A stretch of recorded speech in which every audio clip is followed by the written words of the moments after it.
नमस्कार, मैं सुकन्या सिंह आप सभी दर्शकों का अन्नदाता कार्यक्रम में स्वागत करती हूं। किसान बहुत परिश्रमी होते हैं। वे खेती में जी तोड़ मेहनत करते हैं और अनाज, फल और सब्जियां उगाते हैं। हमारे देश की अर्थव्यवस्था का लगभग समूचा भार उन्हीं के कंधों पर ही है। ऐसे ही भारतीय किसानों को खेतीबाड़ी से जुड़ी हुई बहुत सी नई, रोचक और लाभकारी जानकारियां देने के लिए हर रोज सुबह हम आपके साथ आते हैं। तो चलिए कार्यक्रम शुरू करने से पहले देखते हैं क्या है आज के अन्नदाता में। अच्छे उत्पादन के लिए मेथी की फसल में जरूरी कार्य, लो टनल में नर्सरी तैयार करने की तकनीक। मसाला वर्गीय फसलों के अंतर्गत हमारे जिन किसान भाइयों ने दाने हेतु मेथी की फसल लगाई है, वे इस समय बढ़वार और पुष्पन की अवस्था पर है। तो इस फसल से अच्छा उत्पादन प्राप्त करने के लिए कौन कौन से जरूरी कार्यों को करना आवश्यक होता है, इसकी समस्त जानकारी के लिए आइए मिलते हैं कृषि वैज्ञानिक गुरप्रीत सिंह गांधी से। दाने के लिए जो किसान भाई दाना उत्पादन के लिए मेथी की फसल जो है लगाए हैं, तो उसके बारे में आज मैं आपको जानकारी दूंगा कि कैसे हम मेथी की फसल से अधिक उत्पादन इसका ले सकते हैं। तो सबसे पहले हम बात करेंगे मेथी में खरपतवार प्रबंधन की। तो खरपतवार प्रबंधन जिन किसान भाइयों ने कर लिया है तो वो बहुत ही अच्छी बात है, और जिन किसान भाइयों ने अभी तक खरपतवार प्रबंधन नहीं किया है तो वो खेत की अच्छी तरह से साफ सफाई कर लें। अगर कुछ फसल अवशेष दिख रहे हैं तो आप खेत के बाहर उसको ले जाके जला सकते हैं, या तो फिर उसको 1 मीटर गड्ढा खोद के आप उसमें उन अवशेषों को पूरी तरह से अच्छी तरीके से उसको ढक दें। तो इसका प्रबंधन आप सबसे पहले कर लें। ये बहुत ही महत्वपूर्ण भूमिका निभाता है हमारे फसल उत्पादन के लिए। इसके बाद खरपतवार प्रबंधन के बाद बात करते हैं मेथी की फसल में सिंचाई की। तो जिन किसान भाइयों के पास 2 पानी 3 पानी की सुविधा है तो वो 10 से 15 दिन के अंतराल में इसका करना आवश्यक होता है। फसल उत्पादन में सिंचाई का अहम योगदान होता है। किसान भाई मेथी की फसल में सिंचाई क्रांतिक अवस्थाओं पर करके अधिक पैदावार ले सकते हैं, जिसमें पहली सिंचाई 30 से 40 दिनों पर आवश्यकता अनुसार करें। इसके बाद फूल आने से पहले और फलियां बनने के बाद सिंचाई करनी चाहिए। अगर बारिश की संभावना अधिक है तो आप जल निकास का प्रबंधन पहले से ही कर लें, क्योंकि ये नमी के प्रति संवेदनशील होती है और ये आपकी फसल को नुकसान पहुंचा सकती है। इसके बाद बात करते हैं हम मेथी में पोषण प्रबंधन की कि आधार खाद के रूप में हम नाइट्रोजन, फास्फोरस और पोटास की मात्रा इसमें देते हैं। और अगर आपको लग रहा है कि फसल की बढ़वार थोड़ी कम है तो बाद में आप प्रथम सिंचाई के समय 10 किलो यूरिया, 10 किलो नाइट्रोजन की मात्रा जो है आप प्रथम सिंचाई के साथ में इसमें दे सकते हैं, जिससे फसलों की बढ़वार में थोड़ी सी मदद मिलती है पौधों को। इसके बाद बात करते हैं हम फसल सुरक्षा की। तो फसल सुरक्षा में मेथी की फसल में इस समय रस चूसक कीटों में माहो का प्रकोप अधिक होता है। यह कीट फसल की पत्तियों, शाखाओं, फूलों, फलियों के रस चूसकर नुकसान पहुंचाती हैं। इस कीट के नियंत्रण के लिए किसान भाइयों को चाहिए कि नीम तेल 5 मिलीलीटर प्रति लीटर पानी की दर से घोलकर फसल पर छिड़काव करें। मेथी के लिए हम बात करेंगे इसके मुख्य रोगों की। किसान भाइयों, मेथी की फसल में लगने वाले रोगों में एक मुख्य रोग है चूर्णिल आसिता। इस रोग का प्रकोप फसल पर सफेद पाउडर के रूप में दिखाई देता है, जिससे पत्तियां अपना भोजन नहीं बना पाती हैं। इसका सीधा प्रभाव फसल से मिलने वाली उपज पर पड़ता है। इस रोग की रोकथाम के लिए कार्बेंडाजिम 2 ग्राम प्रति लीटर पानी की दर से घोलकर फसल पर छिड़काव करके इस रोग पर नियंत्रण पाया जा सकता है। इसके अलावा घुलनशील गंधक 4 ग्राम प्रति लीटर पानी की दर से घोलकर फसल पर छिड़काव करने से इस रोग पर नियंत्रण पाया जा सकता है। हम बात कर लेते हैं उकठा रोग की, जिसे विल्ट भी कहते हैं। तो इसमें क्या है, पूरा पौधा जो है सूख जाता है और आसानी से इसको खींचने पे आसानी से निकल जाता है, और जड़ों के पास इसमें देखेंगे तो धागे नुमा एक संरचना दिखाई देती है। और अगर शुरुआत है इस रोग की, अगर शुरुआत आपको दिख रही है तो पूरे जो मुरझाए हुए पौधे हैं उसको आप खेतों से बाहर निकाल के जला दें या मिट्टी में 1 मीटर के उसमें दबा सकते हैं। या इसको रोकने के लिए सबसे पहले तो हमको बीजों का उपचार करना चाहिए। 2% कार्बेंडाजिम दवा से जो है बुआई से पहले बीजों का अच्छी तरह से उपचार कर लें। मेथी की उकठा रोग रोधी प्रजातियों का आप उपयोग कर सकते हैं एवं फसल चक्र अपना सकते हैं, जिससे कि ये रोग के जो वाहक हैं वो नष्ट हो जाएं। खेत में ट्राइकोडर्मा का आप उपयोग कर सकते हैं या तो फिर बावस्टीन का 2% का स्प्रे भी कर सकते हैं। प्रति लीटर पानी में 2 ग्राम की दर से आप इसका छिड़काव कर सकते हैं। किसान भाइयों, अभी तक आपने खेती से जुड़ी हुई कुछ उपयोगी जानकारियां देखी। अब लेते हैं एक छोटा सा ब्रेक, जल्द ही लौटेंगे। कार्यक्रम में आगे और भी है खेती बाड़ी से जुड़ी हुई महत्वपूर्ण जानकारियां, बने रहिए हमारे साथ। ब्रेक के बाद आप सभी दर्शकों का अन्नदाता में स्वागत है। चलिए अब रुख करते हैं अगली कड़ी की ओर। प्रदेश में इन दिनों जोरों की ठंड पड़ रही है। ऐसी स्थिति में नर्सरी तैयार करने पर एक तो बीजों का अंकुरण देरी से होता है, वहीं दूसरी ओर अधिक ठंड के चलते पौधे मर जाते हैं।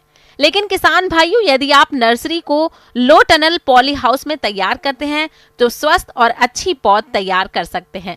तो क्या है ये लो टनल पॉली हाउस और इसके क्या क्या फायदे हैं, आइए जानते हैं कृषि अभियंता निधि कुमारी से।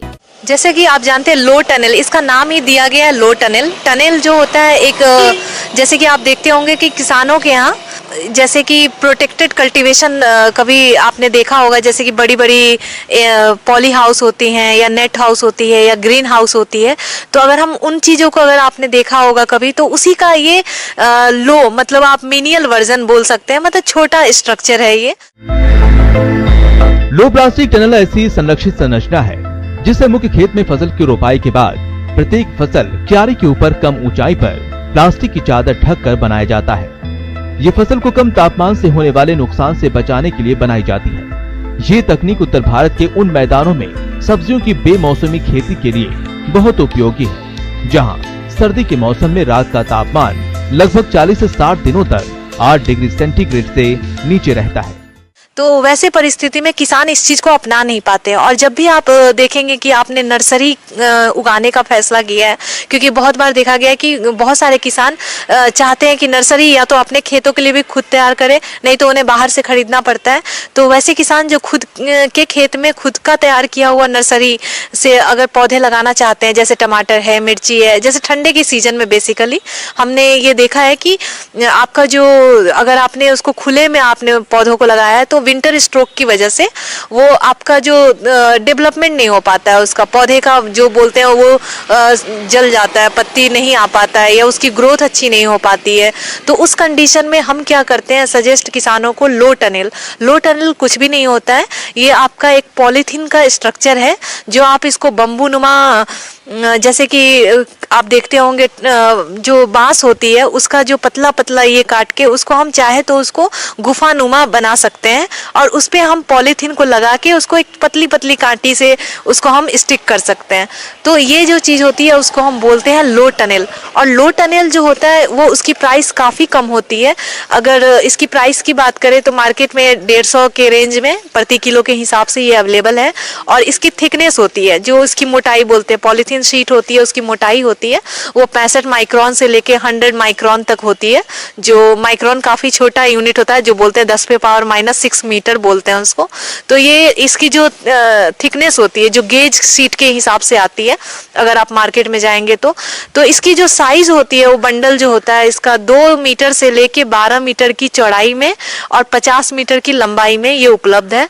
और प्रति किलोग्राम के हिसाब से ये 150 रुपये का मिलता है। तो मुझे लगता है कि अगर आप इस चीज़ को अगर बांसनुमा स्ट्रक्चर पे स्टिक करके लगाते हैं तो काफ़ी हद तक आपकी नर्सरी की क्वालिटी बहुत अच्छी होती है, जिससे कि पौधा रोपने के समय आपको अपने पौधे सैपलिंग्स मिल जाते हैं। तो ये किसानों के लिए काफ़ी हितकर है। ऐसी संरचना बनाने के लिए सबसे पहले ड्रिप सिंचाई की सुविधा युक्त खेत में जमीन से उठी हुई क्यारियां उत्तर से दक्षिण दिशा में बनाई जाती हैं। इसके बाद क्यारियों के मध्य में एक ड्रिप लाइन बिछा दें। क्यारी के ऊपर 2 मिलीमीटर मोटे जंगरोधी लोहे के तारों या पतले व्यास के पाइपों को मोड़कर हुब्स या घेरे इस प्रकार बनाते हैं कि इसके 2 सिरों की दूरी 50 से 60 सेंटीमीटर और मध्य से ऊंचाई भी 50 से 60 सेंटीमीटर रहे। तारों के बीच की दूरी 1.5 से 2 मीटर रखनी चाहिए। और ये जितने भी ठंडे वाले सीजन में जैसे आप देखते होंगे कि ठंडे का प्रभाव पड़ जाता है, ओस बहुत गिरती है, पाला पड़ना जिसको बोलते हैं हम आम भाषा में, तो ये सब चीज़ों से आप बचाव कर सकते हैं अपने पौधों की। और बनाने में भी काफ़ी आसान है ये। ऐसा नहीं कि बहुत स्किल चाहिए होगा, ऐसा कुछ भी नहीं है इसमें। तो अगर आप चाहें तो इसकी हाइट भी आप देख सकते हैं कि आपको कितना रखना है, 1.5 फीट रखना है या 3 फीट रखना है, तो आप उस हिसाब से इसको रख सकते हैं पौधे के हिसाब से। तो ये एक काफ़ी अच्छी चीज़ है, तकनीक है जो हमारे किसानों के बीच में प्रचलित भी हो रही है। और प्लास्टिक कल्चर तकनीक का अनुप्रयोग करके जो हमारे यहाँ होता है, जो छोटी छोटी चीज़ें, जो प्लास्टिक का प्रयोग आजकल हो रहा है हमारे खेतों में, कहीं ना कहीं ये चीज़ें हमें खेतों में अच्छे तरीके से हमारे फसल को बड़ा करने में सहायता प्रदान करती है। तो ये काफ़ी बढ़िया है। आगे और भी है खेतीबाड़ी से जुड़ी हुई बहुत सी रोचक जानकारियां, पर यहां पर रुकेंगे एक और ब्रेक के लिए। जल्द हाजिर होते हैं। ब्रेक के बाद एक बार फिर से आप सभी दर्शकों का अन्नदाता कार्यक्रम में स्वागत है। बढ़ते हैं अगली प्रस्तुति की ओर। मौसम के अनुसार प्रबंधनों पर ही टिकी है आपकी खेतीबाड़ी, इसलिए मौसम पूर्वानुमान और उस पर आधारित साप्ताहिक कृषि सलाह इस प्रकार है। ग्रामीण कृषि मौसम सेवा भारत सरकार एवं राजेंद्र कृषि अनुसंधान संस्थान दुर्गापुरा जयपुर द्वारा भेजे गए मौसम पूर्वानुमान के आधार पर किसान भाइयों को सलाह दी जाती है कि गेहूं की सामान्य समय पर बोई गई फसल अभी गांठ बनने की अवस्था पर है, अतः किसान भाई तीसरी सिंचाई जल्द से जल्द करें। देरी से बोई गई गेहूं की फसल में अभी फुटान अवस्था चल रही है, अतः किसान भाई जल्दी से जल्दी दूसरी सिंचाई का प्रबंध करें। कुष्मांड कुल की अगैती किस्म जो कि ग्रीष्म काल में लगाई जाती हैं, इच्छुक किसान इसकी बुआई के लिए बीज, खाद, उर्वरक एवं रसायन की अग्रिम व्यवस्था कर लें। बुआई से पहले बीजों को 2 ग्राम कार्बेंडाजिम प्रति किलोग्राम बीज की दर से उपचारित करें तथा इनके बीजों को प्लास्टिक बीज की थैलियों में बुआई करें। एक थैली में किसान भाई 3 बीजों की बुआई करें। इसके लिए उन्नत किस्में इस प्रकार हैं।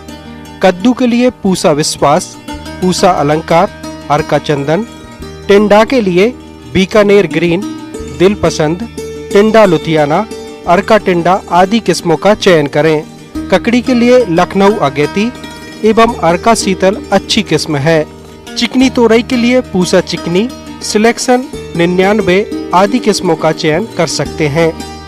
धारीदार तुरई के लिए पूसा नसदार, खीरा के लिए बालम खीरा, पूसा संयोग। इसी प्रकार लौकी के लिए Pusa summer prolific long, Pusa summer prolific round, Pusa Manjari, Pusa Naveen, Pusa Meghdoot और अर्का बिहार आदि उन्नत किस्में हैं।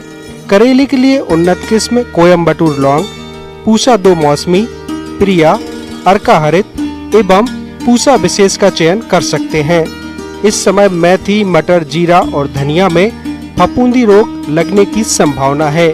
फसलों में इन बीमारियों के लक्षण दिखाई देते ही किसान भाई डायनोकैप 48 EC 1 मिलीलीटर दवा प्रति लीटर पानी के हिसाब से घोल बनाकर छिड़काव करें।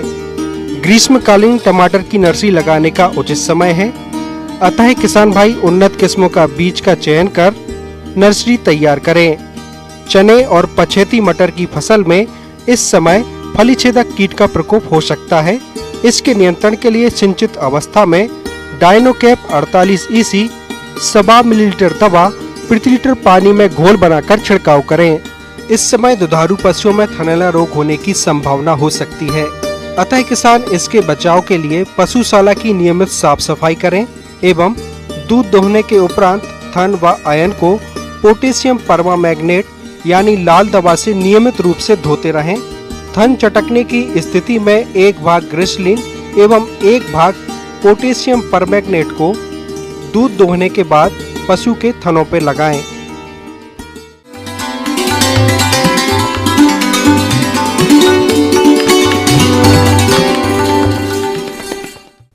अन्नदाता हेल्पलाइन निशुल्क फोन संपर्क सेवा के माध्यम से आपके द्वारा पूछे गए प्रश्नों में से 1 या 2 महत्वपूर्ण प्रश्न को हम अपने कार्यक्रम में शामिल करते हैं। इसी के तहत आज का चयनित प्रश्न और उसका जवाब इस प्रकार है। अन्नदाता निशुल्क फोन संपर्क सेवा के माध्यम से पूछे गए प्रश्नों में से आज हमने जिस प्रश्न को कार्यक्रम में शामिल किया है उसे पूछा है ग्राम वीरवास, जिला करौली के कृषक प्रमोद कुमार ने। आप मटर की फसल में कीट नियंत्रण के बारे में जानकारी चाहते हैं, तो प्रमोद कुमार जी आपकी जानकारी के लिए प्रस्तुत है कार्यक्रम का ये अंश। दाने के लिए उगाई जाने वाली मटर फसल की पैदावार किस तरीके से हम अच्छे से अच्छी ले सकते हैं, इसके बारे में आज चर्चा कर रहे हैं।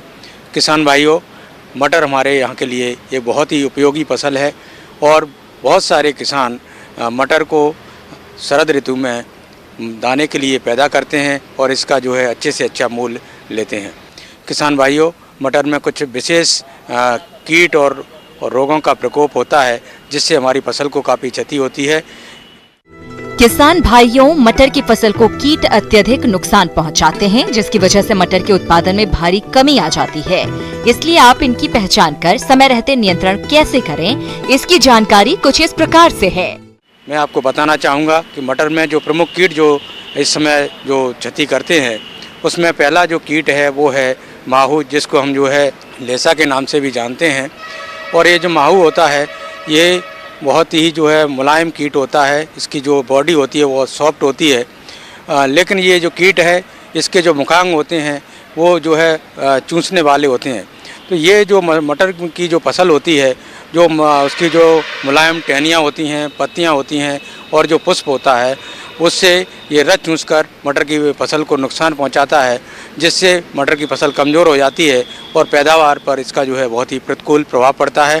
तो किसान भाइयों, हमें ये जो माहू है इसका नियंत्रण समय पर हमें करना चाहिए और इसके जो है देख रेख हमें निरंतर जो अपने खेत में करते रहना चाहिए। हमें अपने खेत में मॉनिटरिंग करना चाहिए और अगर ये कीट हमारी फसल में नज़र आता है तो इसके प्रबंधन के उपाय अपनाना चाहिए।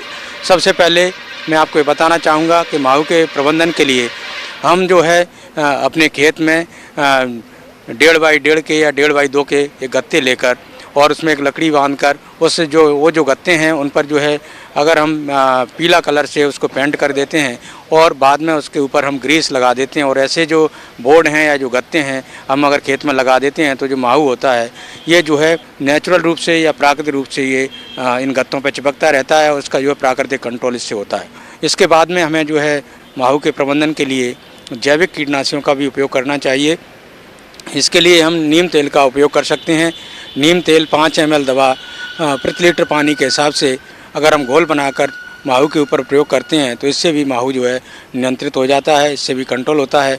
अगर माहू का जो प्रकोप है वो आर्थिक क्षति स्तर से अगर ऊपर जा रहा है, हमारी फसल को नुकसान होने की संभावना है, तो हमें रासायनिक कीटनाशियों का भी उपयोग करना चाहिए। इसमें इमिडाक्लोप्रिड नामक एक दवा आती है। ये दवा जो है 3 ml दवा प्रति 10 लीटर पानी के हिसाब से हम इसका घोल बनाकर अगर इसका छिड़काव करते हैं तो इससे भी जो है ये माहू नियंत्रित होता है। तो इस प्रकार हमें जो है ये जो माहू है इसका हमें प्रबंधन हम इसको कर सकते हैं और अपनी फसल को जो सुरक्षित रख सकते हैं। दूसरा जो कीट है जो हमारी जो मटर की फसल है जो दाने के लिए हम पैदा कर रहे हैं, उसमें जो नुकसान सबसे ज़्यादा नुकसान पहुंचाता है वो है फली भेदक कीट। ये जो कीट है शुरुआत में जो हमारी जो मटर की फसल है उसकी जो मुलायम जो पत्तियां होती हैं उनको नुकसान करता है। उसके बाद में जो है जब मटर में फूल आता है तो फूल को जो है ये नष्ट कर देता है, जिससे उसमें फली नहीं बन पाती है। और जब फली आ जाती है तो ये जो कीट है ये फली में छेद कर दानों को जो है खाकर उसको नुकसान पहुंचाता है। इस प्रकार ये कीट जो है हमारी फसल में जो नुकसान पहुंचाता है। तो इसके प्रबंधन के लिए हमें अगर हमारी जो मटर की फसल है उसमें अगर हम जो 25 आश्रय स्थल, जिनको हम जो बर्ड पर्चर बोलते हैं, या टी आकार की जो खूंटियाँ हैं, 1 बीघे जगह में या हम 10 खूंटियाँ जगह जगह अगर गाड़ देते हैं तो उस पर जो है पक्षी आकर बैठते हैं। और जैसे ही इल्ली जो हमारे खेत में शुरू होती है या मटर में इल्ली आती है तो ये जो पक्षी हैं इन इल्लियों को जो है चुनकर उनको नष्ट कर देते हैं। इसके साथ ही साथ हमें जो है अगर जो है हमें रासायनिक विधि से अगर कीट नियंत्रण करना है, अगर जैविक कीटनाशी अगर हमारे पास उपलब्ध नहीं है तो हम कुछ अच्छे जो रासायनिक कीटनाशी हैं, नए मॉलिक्यूल्स जो आ रहे हैं उनका भी हम उपयोग कर सकते हैं। उसमें मैं आपको यहाँ बताना चाहूँगा जैसे इंडोक्साकार्ब है, ये 1 ml दवा प्रति लीटर पानी के हिसाब से इसका घोल बनाकर हम जो है मटर में इसका छिड़काव कर सकते हैं इस कीट के लिए। किसान भाइयों, मटर की फसल से अच्छा उत्पादन मिले, इसके लिए आप फसल में रोगों की पहचान कर नियंत्रण कैसे करें, आइए जानते हैं। साथ ही साथ मैं आपको यहाँ ये भी बताना चाहूँगा कि जो कीट मैंने आपको बताए हैं, इन कीटों के अलावा मटर की फसल में कुछ जो है रोग भी नुकसान पहुँचाते हैं। इन रोगों में जो पहला जो रोग है वो है आपका जैसे पाउडरी मिल्डू, जिसको भभूतिया रोग भी हम बोलते हैं। और ये भभूतिया रोग जो है मटर की फसल को काफ़ी नुकसान पहुंचा सकता है। भभूतिया रोग की पहचान के बारे में हम ये देख सकते हैं कि जो भभूतिया रोग जो होता है, जब इसका प्रकोप बढ़ता है तो जो है हमारी जो मटर की जो फसल है उसकी पत्तियाँ, टहनियाँ और उसकी फली, ये सभी पर एक सफ़ेद पाउडर जैसा जो है जमा हो जाता है, या जिसको हम बोलें प्रकाश संश्लेषण की जो क्रिया है जो पौधे के द्वारा होती है, जिसके द्वारा पौधा भोजन तैयार करता है। तो ये जो क्रिया है, ये क्रिया बाधित होती है। इससे जो पौधा जो है सही तरीके से प्रकाश संश्लेषण नहीं कर पाता, पौधा जो कमज़ोर हो जाता है। इससे हमारी फसल को जो है काफ़ी क्षति होती है, उसकी बढ़वार रुक जाती है। तो इस रोग के प्रबंधन के लिए हमें घुलनशील जो गंधक आता है, इस गंधक का उपयोग कर सकते हैं। ये गंधक जो है 3 ग्राम मात्रा प्रति लीटर पानी के हिसाब से घोल बनाकर अगर हम इसका छिड़काव करते हैं तो जो भभूतिया रोग है या जो पाउडरी मिल्ड्यू है उसका हम जो है नियंत्रण कर सकते हैं।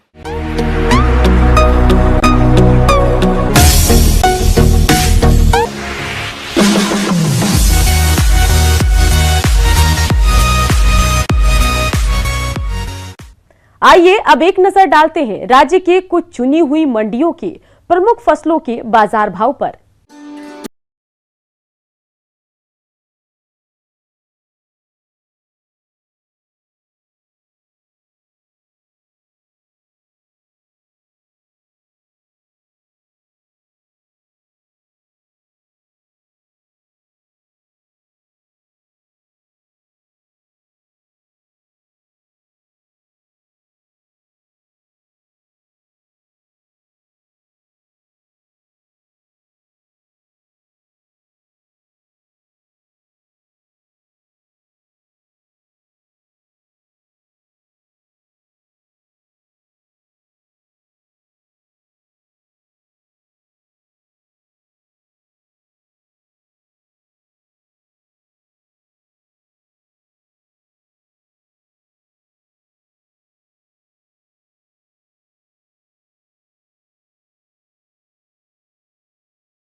अब आइए देखते हैं कल दिखाए जाने वाले कार्यक्रम की मुख्य झलकियां।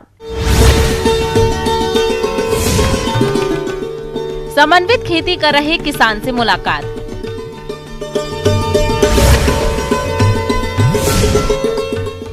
मोन पक्षों में मधुमक्खियों की देखरेख पर जानकारी।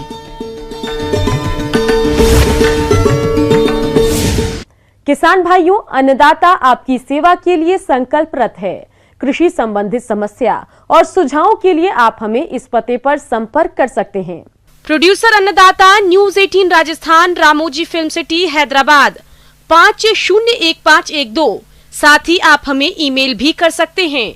हमारा ईमेल है p18annadaata@nw18.com। इसके अतिरिक्त आप हमें निशुल्क हेल्पलाइन नंबर 180041921555 पर सोमवार से शनिवार सुबह 10 से शाम 4 बजे के बीच संपर्क कर सकते हैं।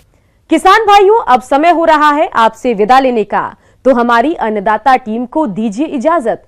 कल फिर आपसे मुलाकात होगी कृषि संबंधित कुछ और महत्वपूर्ण जानकारियों के साथ। नमस्कार।